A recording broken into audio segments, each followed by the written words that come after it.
Gather round, my children. Gather round the campfire, for I am about to tell you the story of a ghost. A ghost in the wind, a catfish by the name of Vivian FLores, who convinced an entire fan base, the Lakers organization, Ice Cube's son, Kevin Durant, and many more of us into believing that she was a superfan Lakers podcaster dying of cancer.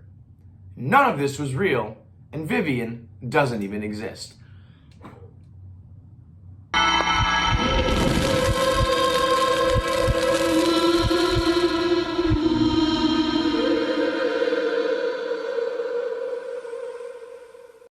All right, so buckle up. There's a lot to get into and technically only 60 seconds to do so. Have you seen the name?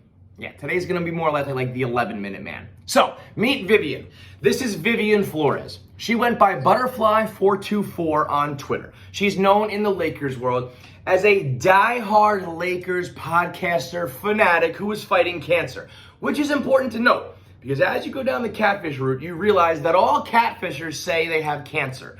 Why? Number one, it gives you sympathy, which gets you followers, which is your whole idea in the first place, is to trick a bunch of people into following you and thinking you're something you're not. Number two, it gives you the ultimate excuse. If you ever go missing for a little while, you can blame the sickness, you can blame chemo. Whenever you're not seen in person, you can say, oh, I lost my hair, I'm looking so sickly, I don't want anybody to see me like that. So it's the ultimate excuse. Now, meet Josh Toussaint. Josh Toussaint is also another diehard Lakers fan who is friends with Vivian. He met Vivian on Twitter. They became friends on the timeline and through DMs. And they eventually did a couple podcasts together on Josh's podcast about the Lakers, where Vivian was talking out loud with her voice that sounded like a woman. Now, all of a sudden, Josh gets a DM from Vivian's sister, Allie, through Vivian's account, which isn't all that bizarre because Vivian had once told Josh, if anything ever happens with my cancer or my treatment, I'm too sick, or God forbid the worst happens, my sister Allie will DM you through my account. So Allie slides in and says,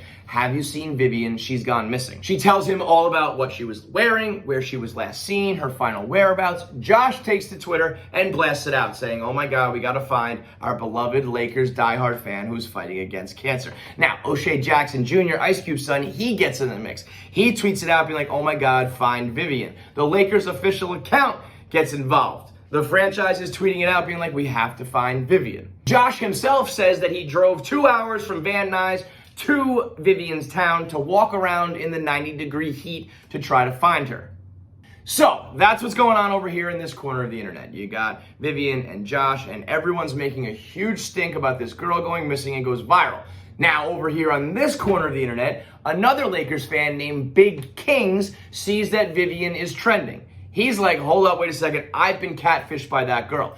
During a Twitter Spaces conversation. Twitter Spaces is just like Clubhouse. They just yoinked that idea and put it into their app where you can just sit and talk to each other.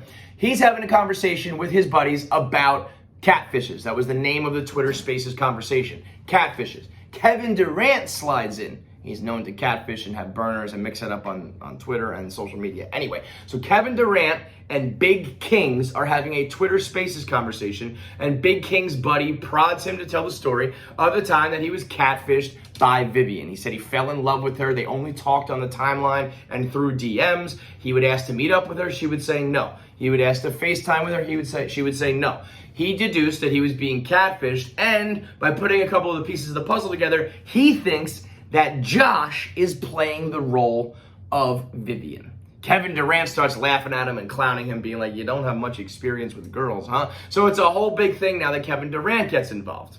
Now, Vivian hears that Big Kings is on Twitter Spaces with Kevin Durant talking greasy about her, and Vivian comes back over the top saying, if Big Kings is gonna talk shit and say his piece, well then I'm gonna have my day too. And yes, by the way, I did go missing. I was in treatment. See, like I said about the cancer and the chemo, it's the ultimate excuse. Now that's when Vivian keeps defending herself. Not only did she say Big Kings was a liar, but she's saying anybody who thinks that Josh is her is an idiot. How could a guy ever pretend to have a girl's voice on the podcast? And almost lists out the things that she knew to do to cover her tracks. You know what I'm saying? Like, oh, I'll make sure that I put my voice on a podcast. That way I could say, what are you kidding me? This is a guy. How could he do a girl's voice? He thinks the lady doth protest too much.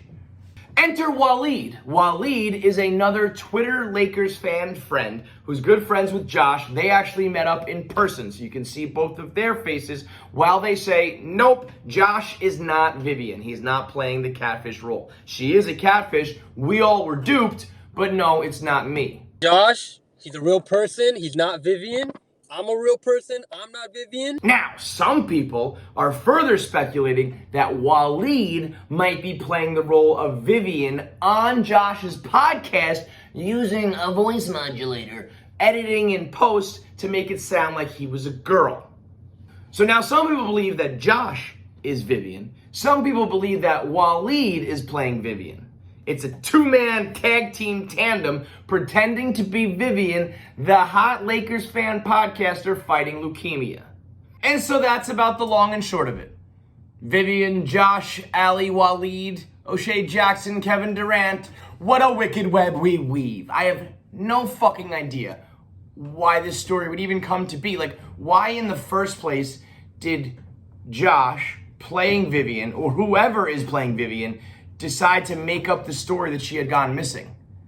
Maybe it's kind of like a serial killer when they like leave a clue behind on purpose just because they do eventually want to get caught. They want to make it a little bit more like juicy, like let me see how far I can push it. But really at the end of the day, if Allie didn't ever message Josh, none of this would have happened. She just could have kept on catfishing her way through life. So either somebody did go missing that day, or they just wanted to fly a little too close to the sun on wings made of catfish. I don't know.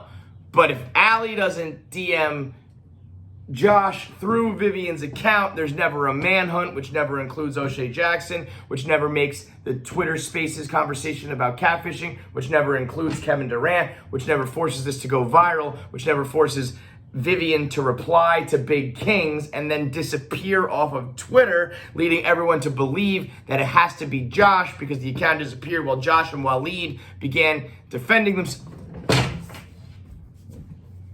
This is the stupidest goddamn story anybody's ever made me do. That's a fact. There's nothing, there's no more. That's it. There's no conclusion to it. It's just like, we figure it all out. I hope you all kind of have a better understanding. And then you're just like, okay, cool. What else is trending?